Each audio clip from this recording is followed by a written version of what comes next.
9 గ్రహాలు ఉన్నాయి కదా. ఈ 9 గ్రహాలు ఈ 12 కళలో తిరుగుతూ ఉంటాయి. అంటే కళ్ళలో తిరగడం అంటే ఇక్కడ తిరగటం కాదు, యూనివర్సిటీలో తిరుగుతాయి. మనకి అర్థం కావడం కోసం ఈ చక్రం రూపంలో మీకు చెబుతున్నాను, అర్థం చేసుకోండి.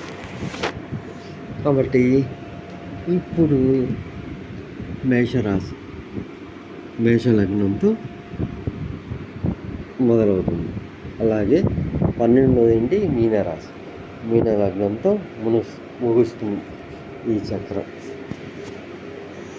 అయితే ప్రతి లగ్నానికి కొన్ని శుభగ్రహాలు, కొన్ని పాపగ్రహాలు ఉంటాయి. అలాగే కొన్ని బాలారిష్టాలు ఉంటాయన్నమాట. కాబట్టి ఆ బాలారిష్టాలు ఏంటో మనం తెలుసుకోవాలి. ఎందుకంటే మనం బాల్యం దాడితేనే కదా మిగతా దశలు అనుభవించేది. కాబట్టి బాలారిష్టాలు కనుక ఉన్నవాడు దాన్ని దాటి ముందుకెళ్ళటం కష్టమని వాటికి సంబంధించిన అనుష్ఠానాలు బ్రాహ్మణుల చేత చేయిస్తారు. అందుకని ఇది చాలా ముఖ్యం అన్నమాట. ఆ విధంగా నవగ్రహాలు ఏ ఇంట్లో